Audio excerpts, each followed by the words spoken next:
आपण पाहत आहात नाशिक खबर न्यूज, जनतेचे हक्काचे व्यासपीठ। कामगारांच्या सुरक्षेसाठी धोरणात्मक निर्णय घेतले जाणार। राज्यमंत्री आशिष जयस्वाल। महाराष्ट्रात कष्ट करून उदरनिर्वाह करणाऱ्या कामगारांचा जीव धोक्यात येणे आणि दुर्घटनांमध्ये त्यांचा मृत्यू होणे ही अत्यंत दुर्दैवी बाब असल्याचे मत राज्यमंत्री आशिष जयस्वाल यांनी व्यक्त केले। कामगारांच्या सुरक्षिततेचा प्रश्न अत्यंत गंभीर असून अशा घटना भविष्यात टाळण्यासाठी शासन स्तरावर ठोस पावले उचलली जाणार असल्याचे त्यांनी सांगितले। यासाठी विविध कामगार संघटनांशी चर्चा करून आवश्यक ते धोरणात्मक निर्णय घेण्यात येतील असेही त्यांनी स्पष्ट केले। तसेच या संदर्भात निष्काळजीपणा किंवा नियमांचे उल्लंघन करणाऱ्या दोषींवर लवकरात लवकर कठोर कारवाई करण्यात येईल असा इशाराही त्यांनी दिला।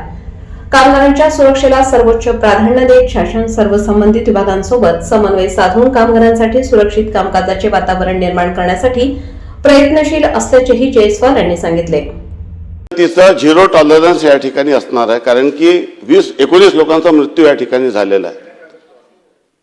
पेसोच्या संदर्भामध्ये तो विषय केंद्र सरकारच्या अखत्यारीत असल्यामुळे आम्ही स्वतः त्या दिवशी पियुष गोयल साहेबांशी बोललो आणि विभागीय आयुक्तामार्फत हे पूर्ण घटनाक्रम सर्व वस्तीतील त्या ठिकाणी पाठवली।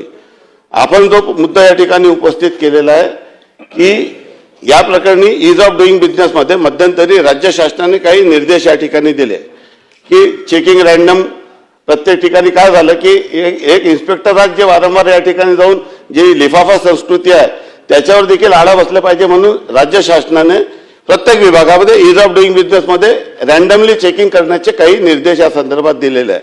दुसरं की या संदर्भामध्ये कंपनी बंद करणे यात देखील अनेक प्रश्न उद्भवतात। ही वस्तुस्थिती आहे की काही प्रमाणामध्ये अशा पद्धतीचे जे उत्पादन ज्याचा संदर्भामध्ये नॅशनल लेवलवर किंवा आंतरराष्ट्रीय लेवलवर जो पुरवठा आहे या संदर्भामध्ये देखील राज्य शासनाच्या अधिकार क्षेत्रामध्ये ज्या बाबी आहे त्या बाबीमध्ये देखील या सर्व गोष्टीची तपासणी आणि कायदेशीर तरतूद तपासणे आवश्यक आहे।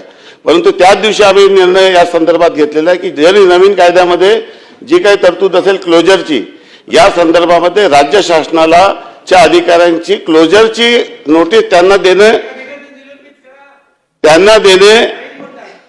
देणे हे नियमानुसार योग्य होते का, ते अधिकार क्षेत्रात त्यांच्या बाब होती का, त्यांनी आपल्या कर्तव्य पार पाडण्यास चूक केली आहे का, या प्रकरणी जर कोणी दोषी असेल तर त्याला निलंबित केलं जाईल अध्यक्ष महोदय, परंतु कुठल्याही माणसाला या ठिकाणी क्षमा केली जाणार नाही मी सभागृहाला या ठिकाणी सांगू इच्छितो। अध्यक्ष महोदय, सदर घटनेचं गांभीर्य खूप आहे आणि म्हणूनच आजतागायत या जिल्ह्यामध्ये जेवढेही घटना घडल्या होत्या यापूर्वी कुठल्याही घटनेपेक्षा जास्त सर्वात जे मॅक्झिमम पॉसिबल जे ऍक्शन्स असेल ते सर्व ऍक्शन या ठिकाणी घेण्यात आलेले आहे, परंतु जीव परत येत नाही। आणि हा जीव हे जे लोकांचा मृत्यू झालेला आहे या मृत्यूमध्ये कोणालाही वाचवण्याचा प्रश्नच उद्भवत नाही। मुख्यमंत्र्यांच्या जिल्ह्यामध्ये अशा पद्धतीची दुर्दैवी घटना घडलेली आहे आणि स्वतः तिथले जे स्थानिक आमदार आणि खासदार त्या ठिकाणी ते देखील आमच्यासोबत आम्ही सामीलपणे या संदर्भामध्ये निर्णय घेतला। मी स्वतः या पूर्ण प्रकरणामध्ये मी स्वतः ऍडव्होकेट आहे आणि कामगार खात्यामधून ज्या ज्या गोष्टीचा लॅक्युना होता मी स्वतः SP ला या संदर्भामध्ये कुठले ऍक्शन्स आणि या संदर्भात घेता येईल हे स्वतः मी या ठिकाणी दिलं। व्यवस्था अशी केली जाते की एखाद्या माणसावर गुन्हा दाखल करण्यासाठी त्याच्यावर रिस्पॉन्सिबिलिटी फिक्स केली जाते, त्याच्यावर एक जबाबदारी निश्चित करण्यासाठी यापूर्वी जितके प्रकरण झाले त्या प्रकरणाचा एक डायरेक्टर त्याला रिस्पॉन्सिबल धरण्यात येते। आम्ही थेट मालकावर सहित 21 लोकांवर गुन्हे सदोष मनुष्यवधाचे या ठिकाणी दाखल केले।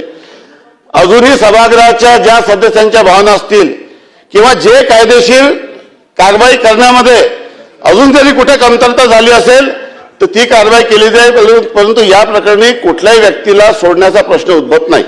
अध्यक्ष महोदय, याच्यात 2 वेगवेगळे डिपार्टमेंट इन्व्हॉल्व असतात। एक जे पूर्णपणे राज्य सरकारच्या अखत्यारीत आहे आणि जे डिफेन्स किंवा जे अशा पद्धतीची जी कंपनी आहे त्यामध्ये जे पेसो ज्यामध्ये ब्लास्ट विस्फोटक पद्धतीची जे सामग्री या ठिकाणी त्यामध्ये पेसो ही भारत सरकारची ऑर्गनायझेशन यांचा मॉनिटरिंग वॉच असते। मी सन्माननीय जयंत पाटील साहेबांना या ठिकाणी सांगू इच्छितो की या संदर्भामध्ये अशा पद्धतीच्या घटना प्रत्येक अधिवेशनामध्ये सातत्याने घडत आहे. आता 7व्या नंबरची लक्षवेधी देखील या संदर्भात आहे. कुठल्याही महाराष्ट्रात काम करणाऱ्या गरीब माणूस 400-500 हजार रुपये रोजच्या पगारावर काम करत असताना त्याचा जीव धोक्यात जाणे आणि पुरत त्याचा मृत्यू होणे हे अतिशय दुर्दैवी आहे.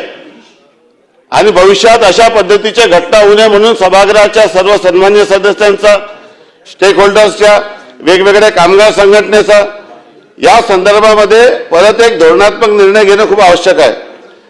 प्रचलित पद्धत ही आजची नाही आहे, ही वर्षानुवर्षापासूनची आहे. दुर्दैवी आहे की फक्त नोटीस देणे, खटले दाखल करणे आणि परत कंपनी तशा पद्धतीने त्यांना त्यांचा रोजगार हिरावून जाईल म्हणून ते बंद न करणे हे पूर्ण सिस्टममधला फॉल्ट आहे अध्यक्ष महोदय.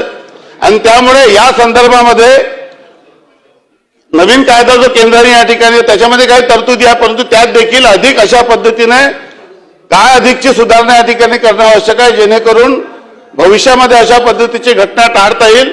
त्या दृष्टीने पुढील 1.5 महिन्यामध्ये अभ्यास करून निर्णय घेऊन सभागृहाला या ठिकाणी कळवण्यात येईल. आणि राहिला प्रश्न आहे की कारवाईचा, मी सभागृहाला पूर्वी सांगितलं आहे की आयुक्तांना मी आजच या ठिकाणी आपल्या प्रधान सचिवांना निर्देश दिले की या प्रकरणी पुढील 8 दिवसामध्ये राज्य सरकारच्या कुठल्याही अधिकाऱ्याचा दोष असेल तर त्यांच्यावर कारवाई करण्याची या ठिकाणी मी निश्चितपणे निर्देश दिलेला आहे आणि ती कारवाई या ठिकाणी करण्यात येईल.